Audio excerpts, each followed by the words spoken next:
verdade, a nossa parte de anestesiologia. Então, a gente vai ter um momento especial, que vai ser umas 3 ou 4 aulas, só para falar de anestesiologia. E hoje começa os princípios farmacológicos, a parte básica. As próximas 2 aulas vai ser técnica anestésica e depois a 4ª aula de comunicações. A gente está acompanhando. O livro referência de anestésico é o Malamed. Está disponível na biblioteca virtual, hoje de manhã acessei. É só entrar lá, olhe pela internet e pelo celular. Tá? Biblioteca, digita Malamed, é o livro de anestesiologia. Tem um referência. É um livro muito importante. Então vamos lá, vamos começar. Tá? Princípios farmacológicos dos anestésicos locais e vasoconstrutores.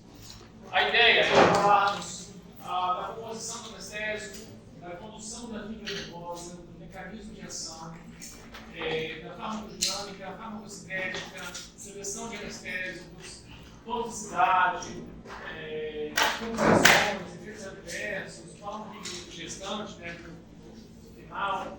Essa passada geral aí na parte de farmacologia. A minha formação não é farmacologia, sou cirurgião, mas a gente consegue aprofundar em muita coisa aí na parte de anestesia.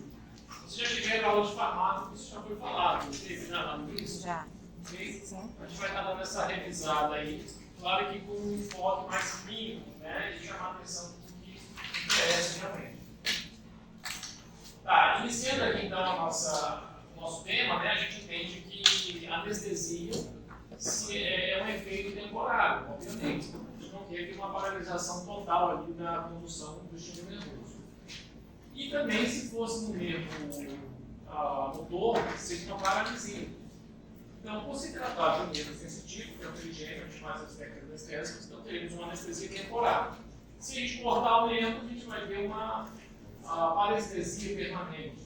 Tá? Então, a gente tem realmente algo temporário, sem alteração do nível de consciência, porque se trata de uma anestesia local, não uma anestesia geral. Então, é algo que a gente tem aí durante um certo período de tempo suficiente para a nossa técnica anestésica e nosso procedimento. E quando se trata de bloqueio reversível de nervos, a gente fala de fibras autossônicas, que levam a sensação à dor, sensação térmica, sensação tátil. São fibras proprioceptivas que tem aquela noção de quando você coloca a mão assim, tá? Você sente ali que está sendo tocado. E também vai afetar fibras motoras. Então, assim, quando a gente dá anestesia no paciente, ele não vai sentir nada. Tá? Só que, às vezes, quando você faz, por exemplo, uma pressão de uma extração dentária com a alavanca, com o fósforo, ele vai sentir aquele movimento, aquele desconforto, de uma forma geral. Ele sente que tem alguma coisa apertando ele, então você tranquiliza, isso não é dor, você está sentindo a manipulação de uma forma geral, mas você não sente nada. Então é só criar esse entendimento para o paciente, tá bom? Claro que se você errar a anestesia e não pegar o nervo alveolar inferior, por exemplo, se o anestésico cair lá no nervo facial, o paciente vai ficar com uma paralisia facial, temporária. Então se o anestésico não pegar a vida entrada do trânsito mandibular, ao invés de ter uma dormência, ou além da dormência de lábio e ferimento, ele vai ter uma paralisia do lado que foi anestesiado. Isso acontece quando a solução sai da região medial de ramo e vai para o lado lateral, a região da parótida. Então aqui tem o nervo facial. Isso não é difícil de acontecer. A gente vai voltar a falar sobre isso outras vezes. Tá, todo material a gente procura falar de características, de qualidades, né? Então não é diferente dos anestésicos. Como eu já disse, tem que ser reversível, você tem que voltar ao normal, não pode ser irritante, tem que ter reduzida toxicidade. O que é toxicidade? É quando uma droga, ela, além de ter um efeito ali no local, que a gente quer, no caso do nosso anestésico, em doses maiores, ou se você deu azar e entrar dentro do vaso sanguíneo, uma dose até que seja menor, tem um efeito em outras regiões, como o sistema nervoso central, o sistema cardiovascular. Então isso é uma toxicidade. Geralmente a toxicidade é a dose dependente. Se eu dou uma dose X, maior lá, de tantos tubetes, se eu der 12 tubetes, por exemplo, esses efeitos tóxicos que são indesejados, eles começam a surtir no sistema nervoso central, no sistema cardiovascular.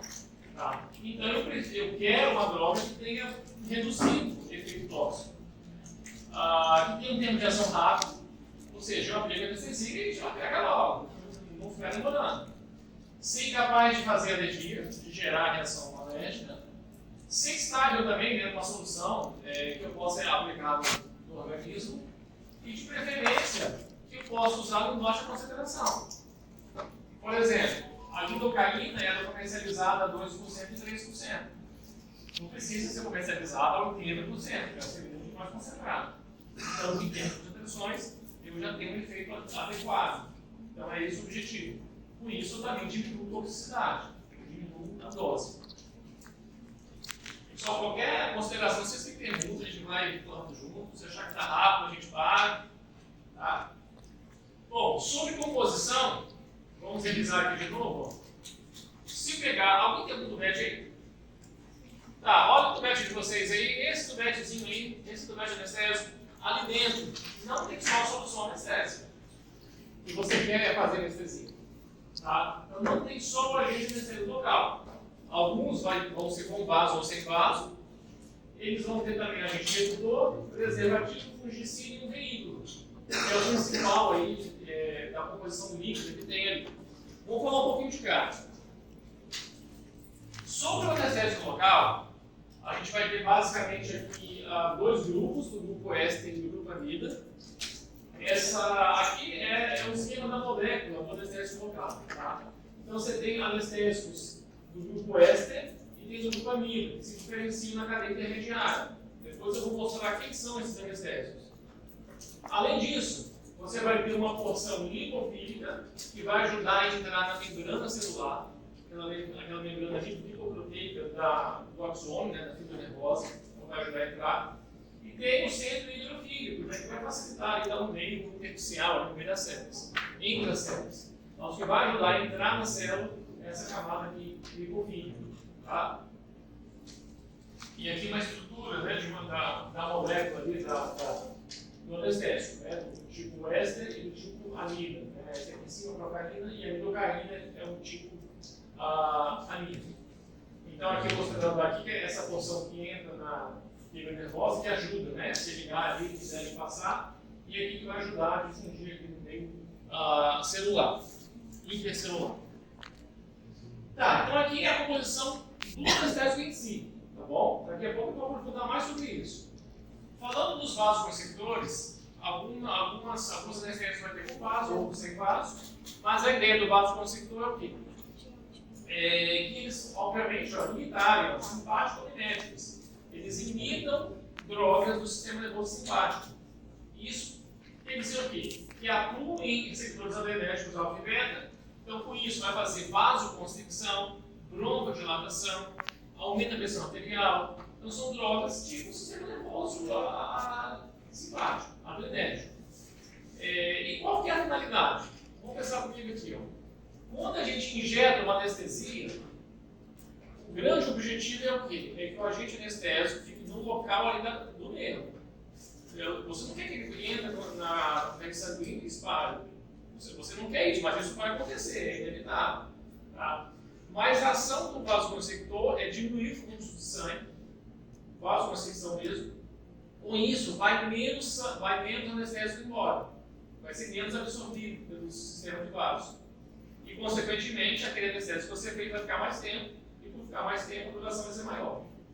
Além de fazer uma hemostasia local, porque a cirurgia é ótima. Tá? Então, por essa razão, aumenta a duração da anestesia, porque você vai ter mais tempo de anestésico ali, porque absorveu menos os vasos contraídos. Então, a redução do sangramento, a hemostasia local. E tem um detalhe: todo agente anestésico, ele por si só é vasodilatador. Ele tende a relaxar a musculatura lisa dos vasos sanguíneos. E cardíaco também. Depois eu vou falar sobre toxicidade. Mas por isso, todo anestésico, todo é vasoconstrictor. A mepivacaína, que é menos vasoconstrictor um pouco. Tá? É mais um motivo para a gente pensar nesse benefício aí de entrar com os vasoconstrictores. Com isso, vai reduzir o efeito tóxico, que eu já falei, e, consequentemente, diminuir essa absorção dos anestésicos pela vasoconstricção. Exemplos aqui. que a gente tem no mercado? Epinefrina, noradrenalina, levonorefrina, fenilefrina, fenilprecina. São os principais que a gente encontra. Geralmente, você já tem algumas associações. Ó, por exemplo, lidocaína, vocês vão encontrar muito com epinefrina e noradrenalina. Metivacaína com levonorefrina. Lidocaína com fenilefrina também. A prilocaína com a fenilprecina. Possivelmente as empresas, né, as grandes indústrias aí da parte de farmacologia, fizeram os testes lá da farmácia e viram que essas associações com essas drogas eram mais viáveis, mais estáveis, alguma coisa nesse sentido. Tá? Porque eu nunca vi uma prilocaína com uma epinefrina. Eu sempre vejo prilocaína com fenilprecina. Tá? Então, possivelmente eles viram que essa combinação aí era mais adequada. Tá. Contraindicação é contraindicação geral, tá? A gente já falou disso na aula anterior, né, aquela parte de prevenção pré-operatória.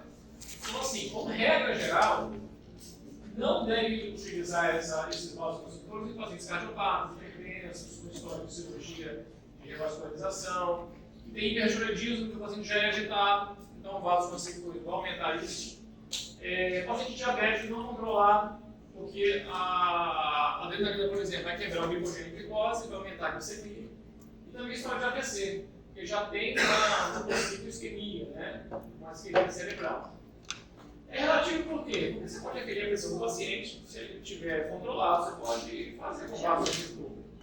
Então aqui é você usar o bom senso, monitorar o paciente e ver o quanto você pode aplicar.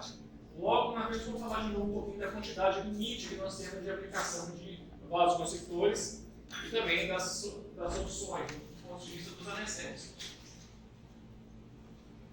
Tá. O principal já foi, anestésico local e vasoconstrictor, só que tem mais coisa. O agente redutor, ele é o beta-receptor de sódio. A ideia dele é prevenir a oxidação do vasoconstrictor. Então, geralmente, sem vaso, não tem essa substância. O problema é que, às vezes, faz alergia nos pacientes. E um paciente que tem assim, o paciente tem alergia a anestésico, não pode tomar. Muitas vezes não é o anestésico em si, é o agente redutor. Por isso, muitas vezes, a gente indica a quem tem história de alergia a anestésico fazer uma anestesia sem vasoconstrictor. Essa associação do sem vaso não tem nada a ver com a questão cardiovascular. É porque o agente redutor presente nas drogas com o vasoconstrictor poderia causar alergia. Então você vai sem vaso, a princípio não vai ter alergia. Só que tem a questão também de será que realmente foi do vasoconstrictor? Imagina se você teve um choque anafilático. Você vai falar o quê? Não, semana que vem aqui com você sem vaso. Então você tem que ter peito para ter certeza que foi do agente redutor. E se mandar para o alergista, geralmente eles não fazem muito teste não, porque isso pode gerar um problema no campo consultório deles. Entendeu? Então eu acabo dando uma informação teórica para vocês, só que do ponto de vista de decisão clínica, de você ter esse entendimento, é difícil às vezes você fazer sem vaso no paciente com uma história recente de uma alergia grave. Ok? Agora você fala, não, foi um prurido, alguma coisa mais simples, tranquilo, você pode pensar realmente em fazer sem vasoconstrictor e monitorar. Obviamente, ter todo ali o aparato para tratar uma eventual emergência, corticoide, enfim, algumas drogas aí para poder reverter. Preservativo. Como qualquer coisa que a gente come hoje em dia, tem que ter validade, né? Então, é a mesma coisa, né? A medicação, isso também tem. Então, é o metilparabeno, esse manguinho aqui, caprio, hidroxina, que vai dar uma vida útil aí de 18 meses a 24 meses nos anestésicos. Tá bom? Mas enfim, tem vários tipos aí, mas entendo que também tem essas substâncias dentro dos anestésicos para aumentar a vida útil deles. E o volume, aliás, tem o fungicidanina, ó. Timol é um dos usados, né? Em algumas soluções. E ainda tem o veículo, que é a grande quantidade. Tá? O vinho lactato, por exemplo, é uma substância tipo soro fisiológico, tá? Para uma hidratação venosa, tem o vinho lactato, que tem mais eletrólitos para estabilizar o paciente. Enfim, é um ring lactato que eles usam aí nas composições dos anestésicos. Tá? Então vamos lá. O que eu falei então? Anestésicos, locais, vasoconstrictor. O que mais que tem? Agente redutor, está relacionado com os vasoconstrictores. Fungicida, preservativo e o veículo. Tá? Ok. Agora, indo para uma parte mais clínica, né? Talvez melhor, mais interessante para a gente. Vamos lá. Eu vou falar sobre a classificação.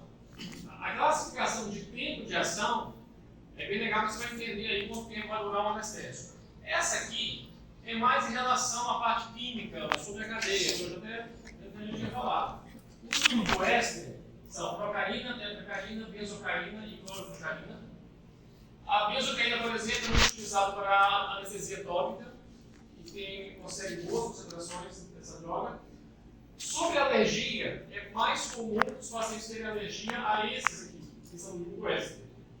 Dificilmente, raramente, você vai encontrar paciente que tem alergia mesmo às anestesias do grupo amida, que é a nossa lidocaína, trilo, tetracaína, bup e articaína.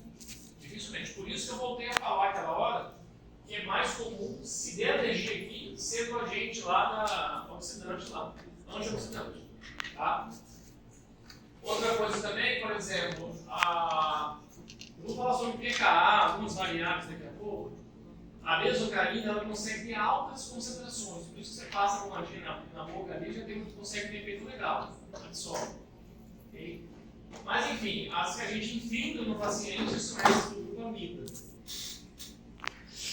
Aí sim, para a parte clínica agora, a gente vai classificar em relação ao tempo de duração da anestesia. Geralmente, os nossos anestésicos de rotina, de consultório, têm a duração em torno de 3 horas, 2 a 3 horas. São de duração intermediária, lidocaína, média e articaína. Só que também existe aqueles de curtinha de duração e os de longa. Procaína e cloroprocaína de curta duração. A gente usa esses anestésicos. De longa duração, tetra, bup, étino e ropivacaína. É mais comum usar a nível hospitalar. Volta e meia a gente usa bupivacaína e ropivacaína. Não vem eu não lembro de ter visto comercialmente nas dentais nenhum de longa duração. Só encontra esse de duração intermediária. O de longa duração vai ter um frasquinho lá para você, uma colinha, para você aspirar na seringa normal e fazer a injeção. É o que o pessoal os anestesistas usam para rádio, para peridural, faz a infiltração lá na coluna, né? Lá na medula, lá na distribuição dos nervos, para ter ali que 12 horas ali de anestesia, ok? Mas nós usamos esses de duração intermediária. Tá? Ok? Ficou tudo aqui, por enquanto? Tranquilo? Todo mundo quietinho aí, mas estão entendendo, né? Alguma coisa a mais que eu estou falando? Vocês já ouviram isso tudo? Tranquilo? Tá. Vamos agora lembrar, ou aprender, ou entender sobre a condução nervosa. Vocês já tiveram aula disso lá na farmácia? Como passa a inervação? Sim? Não? Não lembro? Tá. O que acontece, pessoal, é a condução do estímulo nervoso. Eu quero tentar fazer uma analogia aqui, igual o fio mesmo, né? Então, assim, o estímulo nervoso, ele passa. Por exemplo, ele sai da região aqui do lábio e o estímulo nervoso, pela despolarização e repolarização da baía do axônio ali, da baía de Melina, vai caminhar essa condução até o sistema nervoso central. Então, ó, desencadeado pelo fluxo de uma corrente aqui para lá, vai complicar a cabeça de vocês. Mas vamos lá. Professor, Oi. é aquela Sólido. Tá, isso aí. Ó, desencadeado pelo fluxo de uma corrente através de membrana, durante a transição do nervo do estado nervoso para o ativo, depende do potencial elétrico que existe ao longo de cada lado da membrana da maioria das células do corpo. Então, de cada lado da membrana do axônio, você vai ter uma carga positiva e carga negativa. A bomba de sódio e potássio, ela vai inverter, o sódio entra, o potássio sai, para poder ter essa diferença de potencial elétrico, que é mais positivo e mais negativo, dentro e fora da célula. E para que vocês tenho que entender melhor, eu fiz esse sisteminha aqui de despolarização e repolarização. Ó, ali é uma fibra. Então eu entendo que isso aqui é uma zona enorme, né? É uma célula que tem uns cromosomos bem grandes. É uma fibra, geralmente, de mielina. E aí tem uma condução saltatória, a maior velocidade de fibras mielínicas, tem esses ovos de Rampier, mas enfim, aqui são detalhes específicos da membrana do axônio, do neurônio.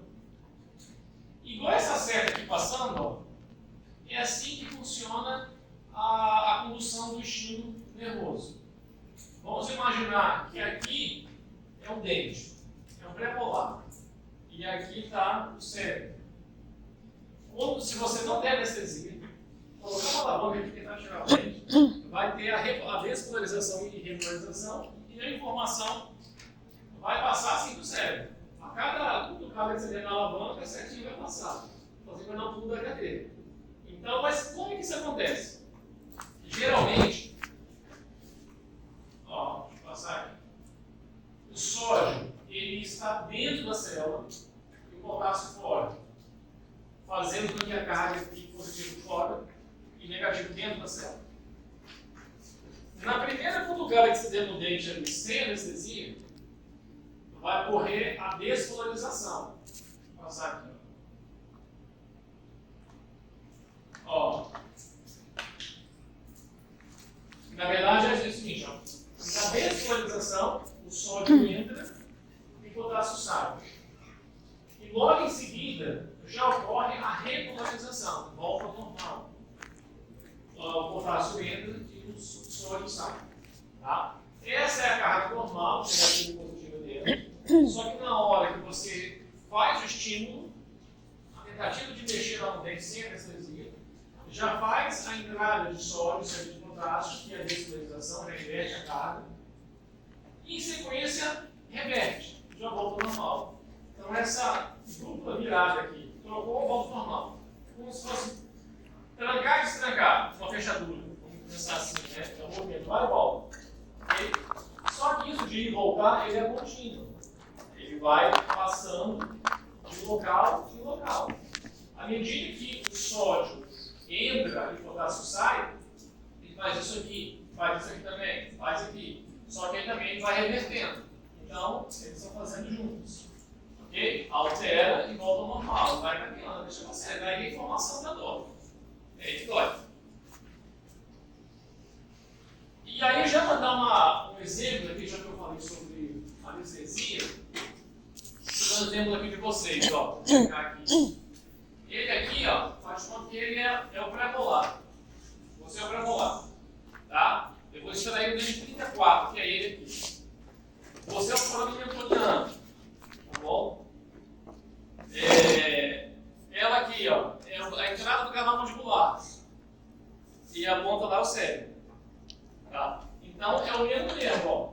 O nervinho vai dar pouco lá no ápice, já tem o newtoniano aqui, e vem para fora, mas é o forame. Mas a inervação vem pelo canal, aí tem a entrada da mandíbula lá atrás, lá para o gêmeo, vai embora. Se eu der uma anestesia, deixa eu ver, aonde eu posso dar anestesia? Vai extrair o prego? No newtoniano ou na ptéria. É isso. Deixa eu dar a ptéria agora primeiro. Ó, vou dar anestesia aqui na ptéria mandibular. O que vai acontecer? Quando eu colocar a alavanca lá no premolar, isso que vai acontecer? A solução anestésica está lá atrás, no ramo. A ptéria mandibular está aqui. Estou fazendo vocês pensarem, é a condução do tipo nervoso, está aqui, a solução. E aí eu vou pegar a alavanca aqui, ó, começar a tentar tirar o dente. Mexe para cá, posso para lá. E aí? Eu dei anestesia lá. Quem acha que vai acontecer aqui? Não. Vai acontecer. Hã? Vai acontecer de lá para cá. Vai acontecer que vai parar lá, porque lá não vai ter mais condição. Sim. Isso aí. Colocou a Então, localização. quando eu ficar com fósforo aqui na alavanca, vai fazer a despolarização e repolarização, o estímulo vai vir, vem embora. Chegou lá na região da ptéria, opa, a partir daqui não vou conseguir despolarizar e regularizar. Aqui está parado, não vai crescer. E aí é como se fosse barricada, uma blitz. Dali ninguém passa. Se eu fizer o contrário agora, não quero fazer aqui, eu quero fazer mentoniano. Vou fazer aqui. Tá, mas Vou não. fazer aqui mentoniano. Tá mais disponível não. Não vai nem começar o estímulo aqui. Tá? Porque a solução já está aqui. Ok? Então, essa é a ideia geral. Tá? Só para vocês entenderem essa dinâmica aí, por que fazer algumas anestesias e outras não. Não sei se é água, não.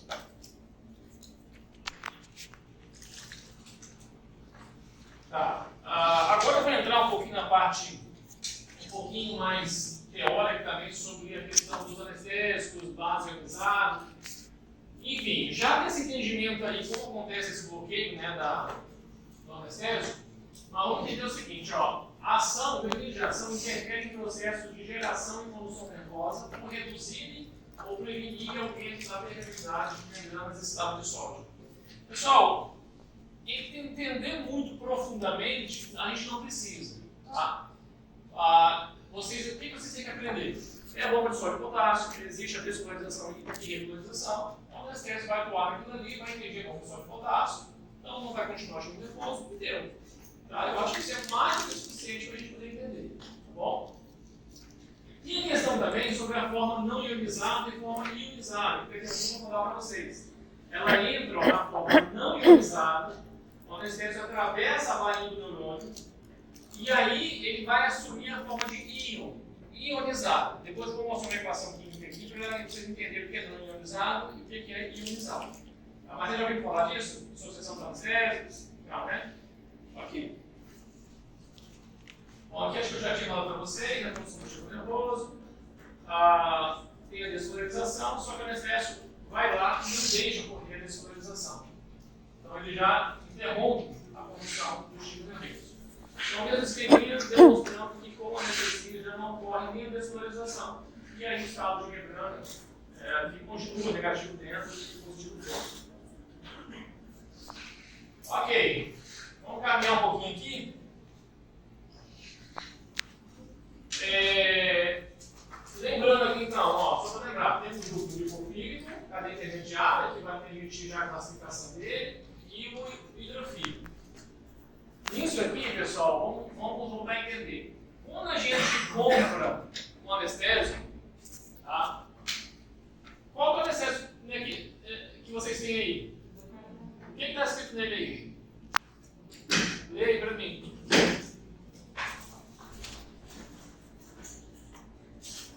Lê aí no vídeo. Alfa-carnina 100, hidrocarina HCI 2%, varicmetrina 1/100 mil. Mas é hidrocarina o quê? Hidrocarina HCI 2%.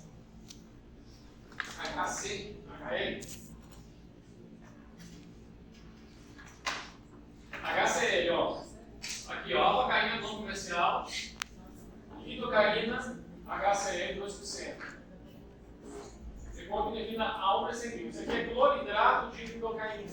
Tá? Geralmente, os anestésicos eles são comercializados na forma de um sal. Tá? Um sal ácido, cloridrato de lidocaína. Por quê? Porque é mais estável, mais hidrossolúvel, ele vai conseguir entrar no tecido, fazer difusão ali, até chegar nas proximidades da fibra nervosa. Tá? Uma vez que ele está num local que tem um pH relativamente neutro, 7,4, ele vai conseguir fazer a dissociação. Okay? Tem um pH que é ácido, que é abaixo de 7, básico que é acima de 7. O tecido é geralmente 7,4, próximo aí da neutralidade. E o que acontece?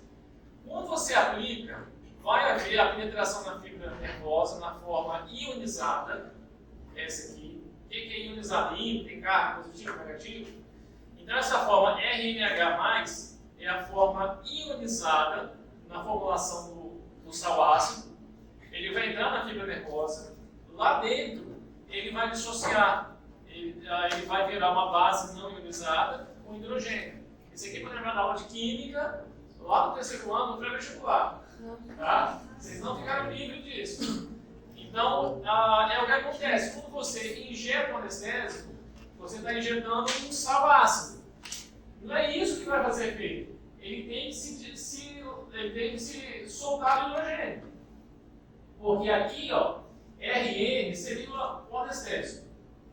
É isso que faz efeito. Só que na solução lá do cloridrato de glucaína, ele está agarrado ao hidrogênio, na formulação do sal ácido. Assim ele não vai fazer efeito. Foi feito assim para quê? Para poder ele ser hidrossolúvel, fazer difusão, entrar na fibra nervosa. Só que quando estiver lá dentro, ele vai ter esse pH aqui, ele vai ter que soltar o hidrogênio.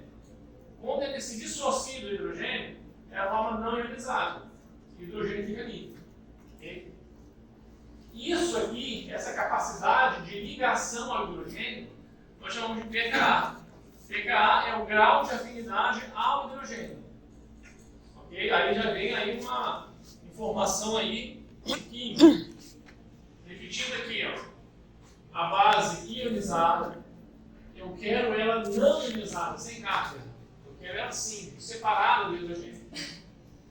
Aí, pKa é a constante de dissociação do hidrogênio. Quanto maior for a afinidade do hidrogênio, é pior. Então é inversamente proporcional. Quanto menor a afinidade ao hidrogênio, quanto menor a afinidade, maior é a eficiência desse anestésico. Então, ó, quanto menor a associação do hidrogênio, a tendência está separada. E aí aumenta a efetividade do anestésico. Por que eu estou falando isso? Porque você vai ter diferentes drogas com diferentes pKas, coeficientes de constante de dissociação. Você tem uma droga que você vai conseguir ter muita base livre, outra você vai ter pouca base livre. Então é melhor você ter um pKa menor. Tá? E no pKa menor, você tem mais bases não ionizadas, que são essas que vão fazer efeito. Deu para entender? Deu para lembrar? Só para exemplificar. Apaga para mim essa última aí, por favor. Olha aqui. Vou apagar tudo. Olha aqui, pessoal. A mesocaína é um anestésico top. pKa mais baixo, 3,5. Olha o percentual de bases não ionizadas livres, 100%. Então, se você colocar a benzocaína lá, se você colocar a benzocaína, 100% do que você colocou vai fazer efeito. Agora, olha aqui, ó. Olha a metrocaína. O pKa é maior, 7,6. 33% que vai fazer efeito. Lidocaína, 29%. Então, a lidocaína que você tem aí atrás, você vai fazer a anestesia, o que vai valer o mínimo dela é 33%. Porque vai ter essa dissociação do hidrogênio, 35% que vai dissociar. Pode acender. Entenderam isso aqui? Outra informação também importante. Apesar dos anestésicos serem bases fracas, eles são totalmente ácidos, como eu falei, em pH alcalino há um tamponamento, na verdade esse 7,4, né, neutro meio alcalino, há um tamponamento que libera a base não ionizada, que é aquela base livre do hidrogênio, para ter o efeito, ser absorvida e ter o efeito. E aí a mudança disso, dessa formulazinha aqui de não ionizado para ionizado, está totalmente dependente de como tiver o pH no meio. Se eu tiver um meio que está com pH ácido, você não vai conseguir ter essa dissociação. Como isso pode acontecer? Tem uma área inflamada, tem pulso, tem secreção, tem pericoronite. Vou fazer uma anestesia. A anestesia não pega. Por que não pega? Porque o pH não está 7,4. Ele está mais ácido. Estando mais ácido, vai influenciar totalmente essa dissociação. Você vai ter menor quantidade de bases não ionizadas livres. A equação vai dar mais do lado de cá. Entendeu? Vai ter poucas bases livres e mais bases livres no hidrogênio. Por isso que não pega. Anestesia. Aí vou voltar ao exemplo aqui, ó. Tem o pré-molar ali que está uma infecção. secreção, tá com secreção, tá com tudo ali feito. Tá feio o negócio ali do premolar. Aí eu tenho duas opções, ou dou anestesia no mentoniano, ou dou anestesia aqui, na ptéria. Qual que é melhor dar? As duas são indicadas, só que agora eu tenho dente que está todo estragado. Aí está inflamado, pH está ácido aqui. É melhor dar qual? Na ptéria. Porque se eu der na ptéria aqui, esse tecido aqui está bem longe ali do mentoniano, então a tendência, eu espero que esteja com pH próximo da normalidade. Agora, se eu estou infiltrado no mentoniano, está com fundo de secreção, o pH está mais ácido, a tendência é não ter dissociação legal aqui e ter mais base ionizada, mais base ligada a hidrogênio e ter pouco efeito.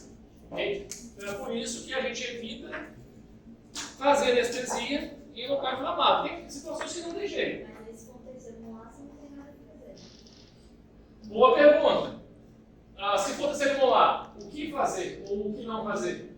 Não é indicada a instalação, porque você tem um processo inflamatório agudo. Além de você ter uma dificuldade da anestesia, você vai ter um risco maior de propagação da infecção, de fazer um abscesso, uma celulite facial. Entendeu? Então, pelos dois motivos. Primeiro, pelo fato de que não vai pegar, e segundo, pelo fato de não ser indicado realmente. Tem que entrar com antibiótico, tentar fazer regularmente, fazer bochecho, às vezes fazer raspagem. Então, por esses dois motivos. Agora, se for um abscesso, eu tenho que drenar um abscesso, imagina que tem um abscesso lá no terceiro molar mesmo, no abscesso enorme, no pus. É um lipossecal lá, algo assim. E aí você tem que drenar. O que você vai fazer? Você vai dar uma anestesiazinha ali em cima, vai pegar? Não, mais ou menos. Tá? Mas vai, acessa, drena, vai dar um desenho, pronto, coloca lá. Tá? Você tem que fazer, tá bom? Claro que, se o abscesso for no pré-molar, faça a ptéria, com certeza, mas se você não tiver opção, vai no filtrativo em volta e esse é o cuidado.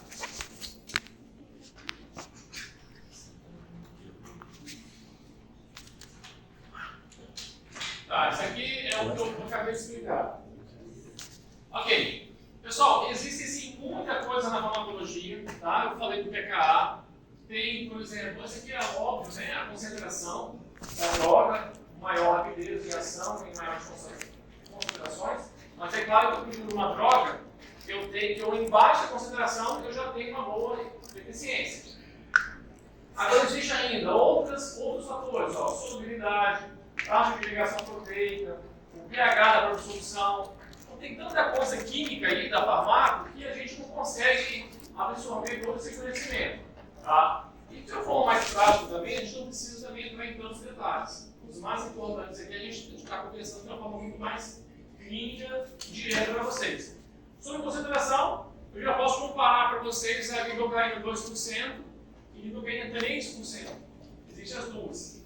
Alguém pode me explicar por que tem essas duas?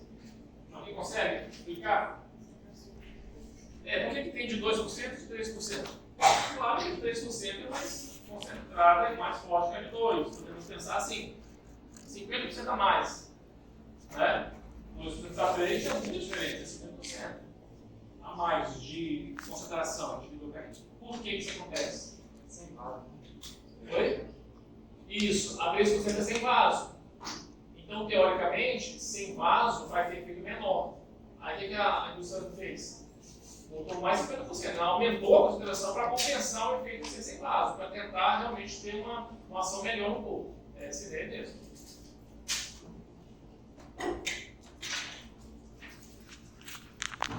Tá, vamos falar um pouquinho de farmacocinética agora, né? Como é que vai distribuir esses anestésicos aí no corpo. Tá, obviamente, quando você faz a entrada ali do anestésico, né, você vai ter a difusão, eu já disse que tem o sal ácido vai favorecer a entrada dos tecidos e por ter uma camada lipofílica vai entrar na membrana celular, que é lipoproteica, e lá dentro vai ter a dissociação, a base não ionizada vai fazer efeito, enfim. Só que o que interessa aqui, depois de ter essa ação que eu já expliquei, o anestésico vai ficar só ali, ele vai ser absorvido pelos vasos sanguíneos e vai Vai passar no cérebro, vai passar no fígado, vai passar na mulher grávida, na placenta, então ele vai passar em todas as barreiras biológicas, além da membrana nervosa que você está atuando. Isso significa que pega a microorganização sanguínea e vai atuar em vários locais. E a gente começa a se preocupar com a toxicidade, tá? Já vou puxar o gancho para isso. De novo, são mesmo absorvidos pela pele e pela mucosa, então você tem que anestésico tópico, ele faz um efeito grande. E várias vezes, tentando fazer anestesia, quando eu estava duro, estourou a anestesia e veio tudo no meu olho. Algumas vezes eu estava sem óculos, olhei o meu realmente. Tá? Mas se você não for lavar o olho rápido ali, vai ficar anestesiado. Então, realmente, mucosas têm uma grande absorção. E com isso, você vai ter um aumento na concentração sanguínea. Tá? No que diz respeito a essa concentração e absorção, eu já comentei com vocês já vários desses itens aqui, mas quanto mais vascularizado uma região, maior vai ser a absorção. Vou dar um exemplo aqui. Se você der uma mesma quantidade de anestésico no pálamo e no fundo do vestíbulo, a tendência no fundo do vestíbulo é absorver mais, porque tem mais vaso ali. Vamos pensar no próprio pálamo. Dá uma anestesia no pálamo duro e dá uma no pálamo mole. A mesma concentração, quantidade. Qual vai absorver mais? O pálamo mole, porque tem mais vaso. Tá? E qual que vai doer mais? O pálamo duro, né? Porque ele vai expandir, vai comprimir os livros todos. Tá. Tem questão também de lipossolubilidade do anestésico, a velocidade de biotransformação anestésica, concentração da solução pegada, capacidade de fixação de nervosa. Então, assim, tem vários fatores que influenciam. Tá? Eu acho assim, para a gente que tem o nosso foco é ser o mais clínico possível, claro que tentar procurar um pouco, acho que os principais fatores são esses: concentração, ter entendimento da sua absorção, como ela se dissocia, vai para a célula nervosa, vai passar aí por todas as barreiras, né, hematocefálicas, e ter esse entendimento geral. Vamos ver aqui, essa que eu já falei. Grupo éster, que faz mais alergia, né? Claro que quando a gente fala que faz mais alergia, dá uma ideia que isso acontece de certa rotina, mas não é. É muito difícil acontecer, mas quando a gente observa essa incidência, é mais do grupo éster. Mas enfim, desses grupos, o metabolismo é feito tanto no fígado quanto no sangue, por algumas enzimas, as esterases. E já as amidas são metabolizadas no fígado. A excreção vai ser renal. A maioria das coisas é tudo no rim, que vai ter essa excreção após esse metabolismo, que é hepático, que no caso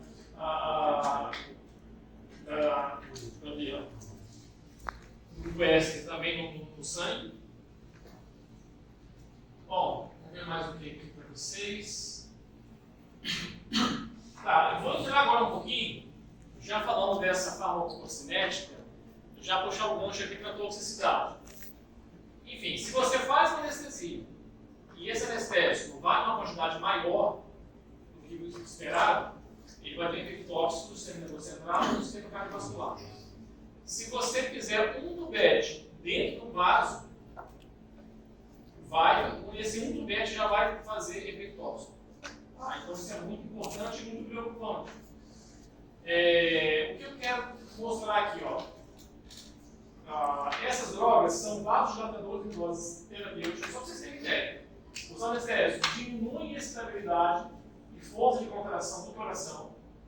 Então, a tua anestesia que você dá ali, potencialmente vai diminuir a capacidade do coração bater.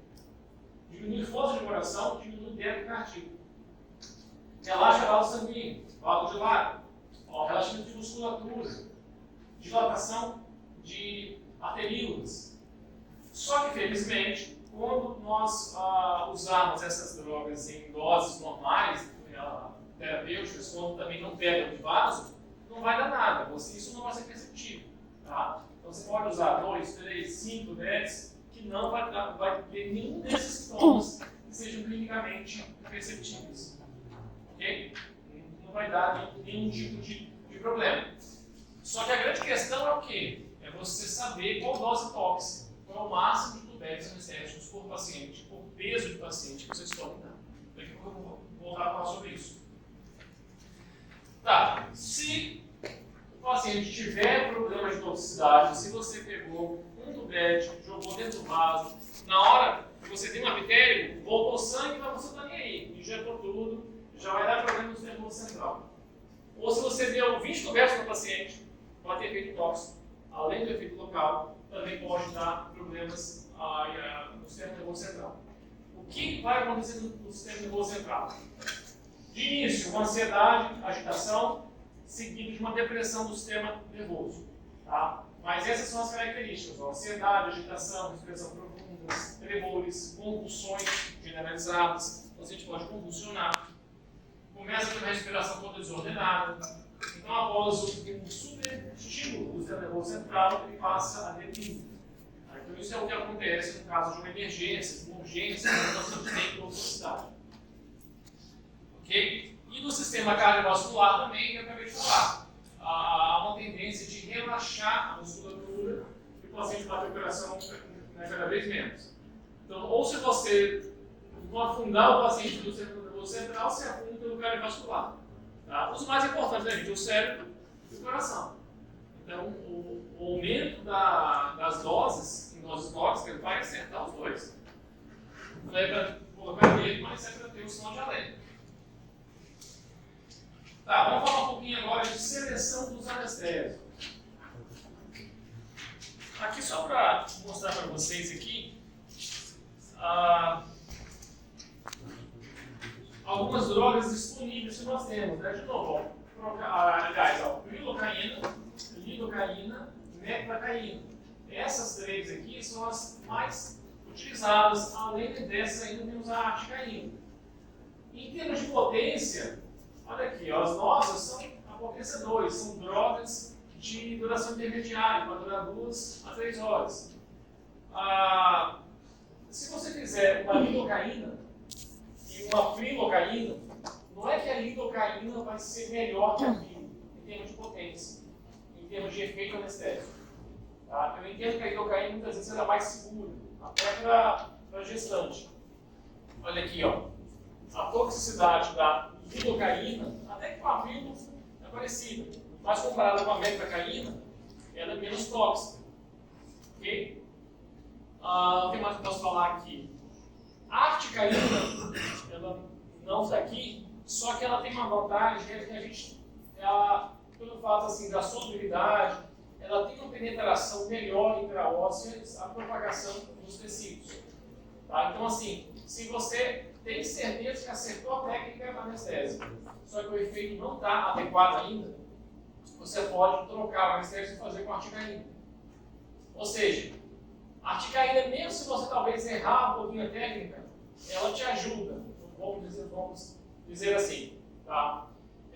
Outro exemplo, ó, mandíbula.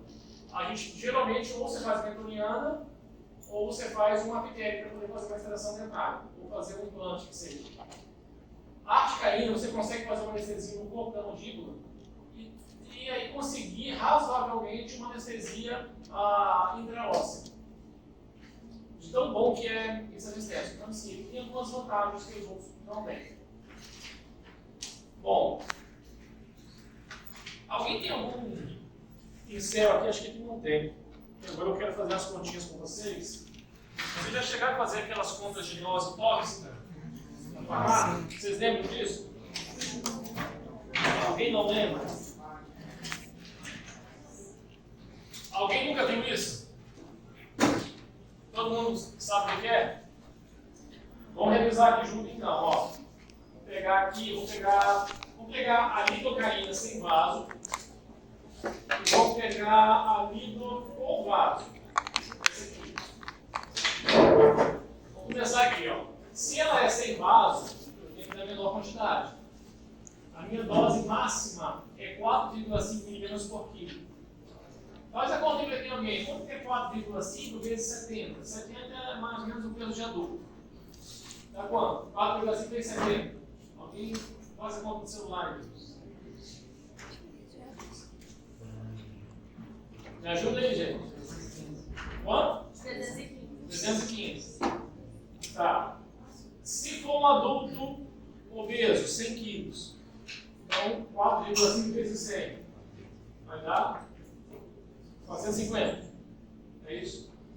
Então, assim, mesmo dando uma quantidade maior, por exemplo, vai dar 450 miligramas, eu tenho que respeitar uma dose máxima. Então, você pode fazer a continha se o paciente for obeso, pode fazer a conta, mas lembre que a referência é o adulto. Apenas adulto com peso normal, 70 quilos. Então, isso é importante para a criança. Tá, vai lá no pediatria, vai tirar um leitinho de leite para uma criança de 20 quilos. Quanto é 4,5 vezes 20? Dá quanto? 90 miligramas. Tá. Então você tem que dar uma dose muito menor. Se você der 300 miligramas numa criança de 20 quilos, você mata a criança. Tá? Agora o que interessa é o quê? Isso aqui não é quanto se pede. Divide agora aqui para mim. Aliás, eu já tenho na bula lá do anestésico, lá já fala que vai dar 8 metros. Se a solução foi 2%. Então, uma dose tóxica de 4,5 mg por quilo, um adulto de 70 kg, vai dar 300 mg. E esses 300 mg vão corresponder uma solução a 2% a 8 metros. Como que chegou nessa conta? Vamos lá. Vamos pensar aqui comigo. Ó. O que é lidocaína 2%? Significa que eu tenho 2 gramas de lidocaína em 100 ml da solução. Aqui é fazer regra de 3. 2 gramas de lidocaína em 100 ml da solução. Se eu transformar para 2.000 miligramas, vamos usar miligramas, que é a minha unidade que eu uso, eu tenho 2.000 miligramas em 100 ml da solução. E 1,8 ml, que é o pipete. Quanto que eu tenho? Então a conta é. Faz a conta, deixa eu ver aqui. 2 miligramas, 100. Posso usar aqui no seu caderninho aqui? Espera aí. Usa aí a sua calculadora. 2.000 miligramas. Aqui dá sem papel. Vezes 100. Aqui é 1,8. Aqui é X. A conta é 1,8. Faz aí. 1,8 vezes 2.000. Dividido por 100. Uma regra de 3, pessoal. 2.000 vezes 1,8 dividido por 100.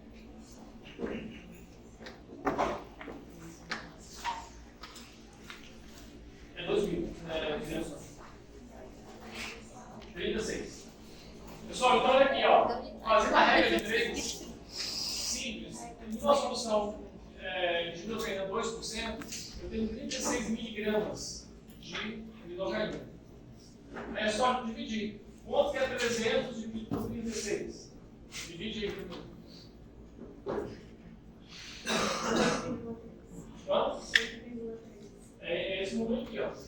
8,3. Então eu posso dar no máximo 8 metros. Vocês entenderam isso? Alguém não entendeu, pessoal? Isso é importante saber, tá? Como que chegou a essa conta. Entendeu? Mais ou menos. É. Você tem a caneta aí? Você não vai lá. Não.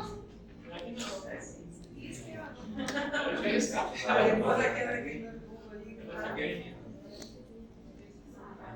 estão me ouvindo aí?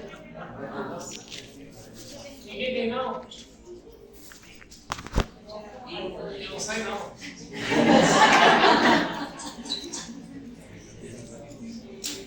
Ó, olha aqui, eu vou pegar de novo, olha aqui, ó. Uma solução de 2%. O que quer dizer 2%? 2 em 100. Então, o fato de ser solução 2% significa 2 gramas em 100 ml. Tá? Então, igual a que tem atrás da boca. Então, o frasco dela é lidocaína 2% com o plasma ciclor.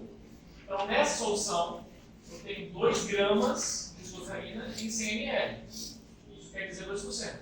Okay? Só que as contas são todas em miligramas. Eu transformo 2 gramas para miligramas. 2 gramas são o quê? São 2.000 miligramas. Entendeu? Eu tenho 2.000 miligramas em 100 ml. Aí eu quero saber o que é 1 ml. Achou aí? Pronto. Agora vai. Acende aí para mim. Acende aí. Ó. Agora tá. Vou cair a parte aqui, não vou nem tentar apagar. 2%. Significa que eu tenho 2 gramas em 100 ml. Uma solução. Só que eu vou transformar aqui para 2.000 miligramas, que é a mesma coisa. Tudo fala em miligramas, no 100 ml. Eu quero saber quanto tem um tubete. Um tubete é 1,8 ml. Eu já sei essa informação. E aqui é X. É grid de 3. Aí faz a continha aqui, ó. X é igual a 2.000 vezes 1,8 dividido por 100. Aí essa conta aqui vai dar 36. Ó, corta aqui, né? Multiplica ali, vai dar 36 miligramas. O que esse número quer dizer? Que em um tubete anestésico, que tem um ml, ele tem 36 miligramas. Tá? Só que a minha conta aqui antes foi da minha dose tóxica.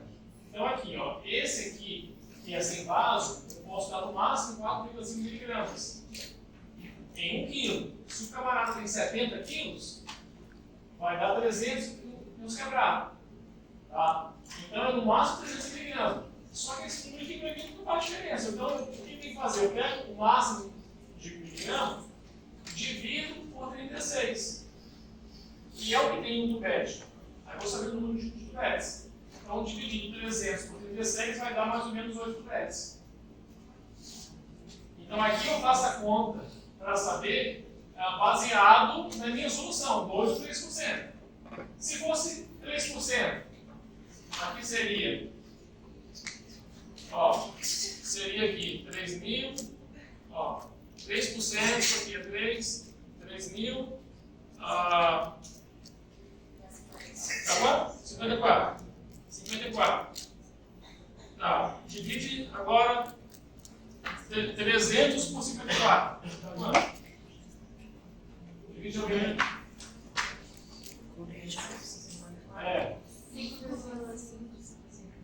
Aqui, ó. Então, nosso objetivo não apenas olhar a bula, entender o negócio. Tá? Então, você está dando o máximo 5,5. Pudesse.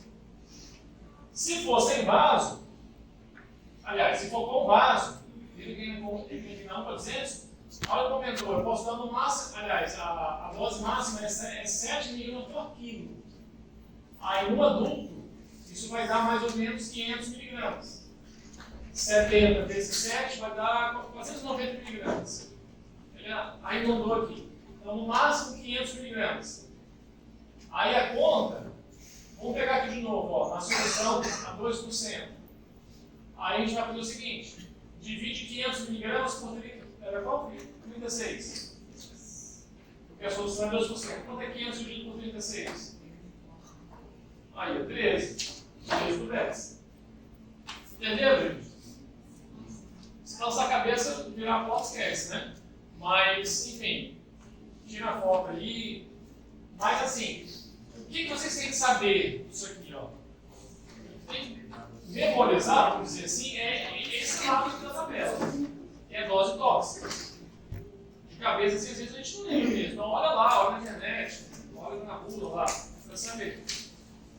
Se você decorar isso aqui, está decorado. 8 aqui, ó, sem vaso, se for 2%, se for 3%, no máximo 5,5%, tubete, tá? E pior ainda é criança, tá?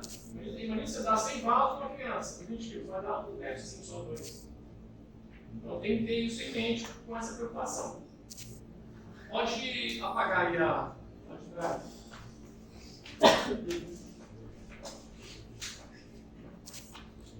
Então, pessoal, quando for dar anestesia, lembrem da dose tóxica, porque senão vai ter efeito cardiovascular do sistema nervoso central, se não obedecer esse efeito. Vamos lá, a pergunta é boa porque, olha só, por que se faz 1,8 ml? Muito bem. Quem inventou esse negócio? Por que não é 2,5 ml? Eu acredito que fizeram estudos, pesquisas, né, e viram que a dose de 1,8 ml é uma dose apropriada para um procedimento, para uma extração. Tá? Então, quando eu vou fazer uma extração dentária, geralmente você faz 3/4 do tubete, igualzinho aqui da Vitéria e da Vitoriana, você é um vitoriano, vou tirar o granular. Eu dou ali 3/4 do tubete da Vitoriana. E sobrou um quarto, eu posso engolir igual fazer uma infiltrativa. Então, teoricamente, um tubete já é suficiente já para extrair o dente. Tá? Teoricamente, mas eu não gosto não. Eu prefiro pegar o tubete inteiro, faço na Vitoriana, pego outro tubete, eu dou ali um quarto, metade, uma infiltrativa na lingual e ele deixa uma sobrinha ali. Entendeu? Mas assim, teoricamente, um tubete ele é eficaz o suficiente para executar um procedimento, para fazer uma endodontia, mesma coisa. Aí é uma endo, então faça na Vitoriana 3/4 do tubete ou o tubete inteiro. Tá bom? Desde que você acerte a técnica. Se você errar, tem que ter jeito, né? Então, por isso que a sua pergunta tem a ver com isso aqui. Se é no máximo 8, onde é que eu precisar de dar 8? O camarada errou a técnica. Oi? Então, imagina assim, ó, uma cirurgia grande, extração múltipla. Tá? A gente está com isso tudo polêmico. Eu vou extrair aqui 16, 14, 11, 24 e 18. Bom, bora fazer a cirurgia, uma facada só. Você tem que fazer a velada posterior, a média anterior e vai caminhando. Várias palatinhas. Entendeu? Também pode. E eu gosto de fazer pouco, você diminui isso. Tá? Então, assim, para tratamento clínico, geralmente você não vai precisar de chegar nessa quantidade. Agora, numa cirurgia, é possível. É bem possível. E não é Denise, olha a epitélio. Eu sou um operador de epitélio. Eu já dei, os alunos aqui, eu já dei 4 epitélios quando ele ainda mudou. Aí chega o professor, agora eu tenho que acertar, porque senão eu já estou chegando na dose tóxica. Tá? Então tem esse cuidado. Entendeu? Tá, outra situação, pessoal, é no que diz respeito ao vasoconstrictor. O que eu falei do exame anterior, a pontinha aqui, é do anestésico. O camarada não tem a parada cardíaca, não ficar hiperestimulado. Só que, se o paciente for um paciente cardiopata, hipertenso, você vai ter também ação do vasoconstrictor. Aqui, o que eu acho melhor para mostrar para vocês que é muito número? Tá? Olha só, pessoal. Um paciente asa 1 normal, ele tem condições de tomar no máximo 0,2 miligramas de uma adrenalina, por exemplo. Isso daria mais ou menos 11 tubetes. Ok? Adrenalina, 11 tubetes, contra 100 mil. Deixa eu voltar aqui. Essa conta dá mais ou menos próxima do máximo, porque você não vai ter só a adrenalina, você vai ter também o anestésico. Então, para não confundir a cabeça do aluno, o que eu falo? Se a gente tiver problema cardiovascular, massa 3, alguma coisa assim, massa 4, se limitem a no máximo 0,04 mg de adrenalina, que são 2 tubetes. Um tubete, na concentração de 1 a 100 mil de adrenalina, ele vai ter 0,02 mg. Então, use no máximo 2 tubetes. Então, vamos imaginar que eu vou fazer uma extração de um paciente hipertenso. Tá? Qual é uma boa conduta? Faça lidocaína com vaso, 2 tubetes com ácido, tá? Meconiano, dá lingual, 2 tubetes. Não pegou, tem algum problema aqui. Então, pegue agora a lidocaína sem vaso, complete sem vaso. Você já extrapolou ali, você já está nos 2 tubetes. Ok? Em relação ao vasoconstrictor. Só que, então, eu posso fazer, por exemplo, 2 tubetes com vaso E aí eu posso dar mais sem vaso. Se o meu sem vaso é 8, no máximo, tá? Eu ainda tenho uma margemzinha aqui para dar mais sem vaso nesse paciente. Ok? Eu só dei 2 com vaso. Eu dei 2 com vaso aqui, ó. No máximo de 13. Em relação ao anestésico. Entenderam isso?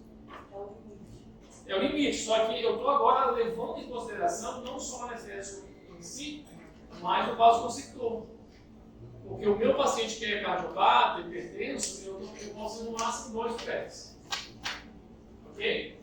Agora, se você monitorar ele, aferindo a pressão, no transoperatório, que ninguém faz, né?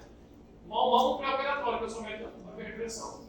Se tiver lá, dei 2 no PET, pressão 3 por 9, vai dar mais 1. Tá? Porque com certeza ele está medicado, ele está compensado. Ok? Mas na teoria, esse é o limite que você tem que fazer de vasoconstrictor de adrenalina, 2 do PET, em consideração da pressão. Não, 14 por 9, por 10, dá para operar. E aí a aula que eu dei lá no início. Paciente assim, hipertenso, o que é risco de ter um AVC, por exemplo? É 200 para cima. Tá? Se eu estiver aqui agora, na cadeira, com 180, tem paciente que não sente nada. Tem outros que estão com dor de cabeça. Você não vai operar um paciente com 180, tem com 170, não vai operar. Ok? Mas assim, risco de ter um problema é acima de 200. Só que se você começar a operar um paciente com 170, ele vai ter dor, vai estar com medo, aí ele vai subir e aí a gente não tem o controle. Okay? Aí nem começa. Então, operar paciente com pressão alta, eu diria assim, extração simples, pressão está 14 por 9, vai, dá para fazer. 14 por 10, vai, mas fica esperto. Tá? Ah, a pressão deu 15 por 10. Já deu sinal de alerta. Você tem todo motivo para não operar o paciente. Se for um dentinho facinho, você pode considerar e fazer, monitora o paciente, se a pressão está bem, tá bom? Mas eu já diria assim, já está ali já no limite. Segurança, lógico, é 12 por 8. Tá? 3 por 9, normal, vamos lá. 14 por 10, dá para ir. Tá? E depende da cirurgia também, né, gente? Vou abrir o maxilo inteiro do paciente, a pressão dele está 15 por 10. Opa, pressão já desce, também pode saber mais também. Então, você balancear isso aí, esse entendimento. Semana passada, na quinta-feira, o próprio centro cirúrgico. Então, a gente chegou para a gente fazer uma cirurgia de fratura, de traumático. A pressão dela estava 190 por, sei lá, por 100. O anestesista já abortou a cirurgia, não faz. Isso controlado em centro cirúrgico monitorado. Entendeu? No próprio centro cirúrgico, aborta a cirurgia. E já tinha passado pelo cardiologista. Então, de novo, foi rever a medicação para poder baixar essa pressão. Tá? Se for uma pressão de 15, 16, eles podem fazer uma droguinha lá para baixar a pressão. Mas já entrar com 19, esquece, não dá. Então, lá também a gente tem esses limites, esses cuidados. Então, aqui a gente também tem que ter. Vamos ver mais aqui para vocês. Já está quase acabando, pessoal. O que mais de ruim pode dar na anestesia? Dor, neurite, necrose. Vai injetar muito anestésico, não falar. Isso não vai necrosar. Pode infectar, se a solução estiver contaminada. Pode ter dor, fibromialgia. Sensação prolongada. Pessoal, se você for tão bom na anestesia, tão bom, que na hora da anestesia você acerta o dedo. Você acerta o pólvora, né? Aquele dadinho assim, né? Se você for bom, você erra, porque a gente não tem que enfiar muito no nervo. A ideia da anestesia é que você deposite a solução anestésica ao redor do nervo, e quem vai entrar no nervo é a solução, não é o agulho. Tá? Só que na técnica a gente não tem ali um GPS, uma coisa que vai ter, entendeu? Então você pode ser bom e errar acertando o nervo. Você vai dar um pulo assim, um choque. Cadeira dele, vai dar um susto mesmo. E aí pode ter uma anestesiazinha. Passou 2 horas, mas está uma anestesiazinha ali. Aí isso pode acontecer. Mas isso, essa adesão de nervo por anestesia, geralmente ela é temporária, ela fica com 2 dias já acabou. Tá? Bom, alergia, é alergia, né? Mas pode desencadear alergia. Bom, aqui eu já falei. Aqui eu já falei. Tá, gestante. Só para finalizar com as gestantes. Pessoal, o mais seguro é a lidocaína. Tá? É o processo mais seguro que a gente tiver que dar. De preferência sem vaso ou bem diluído. A adrenalina é 1/200. Por que sem vaso? Porque você não quer ter vaso com secção placentária. O bebê. E a ideia é fazer lidocaína, que vai ter uma toxicidade menor em comparação aos outros anestésicos. Ó, peritrecina e peritefrina não são indicados por interação oxidotóxica. A metilacaína, o bebê não metaboliza no fígado, então você vai ter também aumento de toxicidade no pé. Prilocaína pode fazer methemoglobinemia no feto. E ainda não tem ainda da ropacaína, só que a roupa a gente quase não usa, né? Porque é a versão maior. E é isso, pessoal. Dúvidas? Deu para lembrar aí? Então essa é a prévia, para que vocês possam ter as técnicas anestésicas. Pessoal, pergunta. Vamos lá, laboratório não é clínica, é laboratório. O laboratório, pessoal, o ideal é que a gente tivesse sempre a aula da técnica e depois o demonstrativo. Tá? No P1 vai ser o contrário, porque eu ainda não dei aula da técnica. Só que vocês já tiveram já algumas pinceladas em outras disciplinas. Então hoje a gente vai focar para os pontos principais da técnica anestésica. E depois a gente vai voltar a falar na aula teórica, vai ter a clínica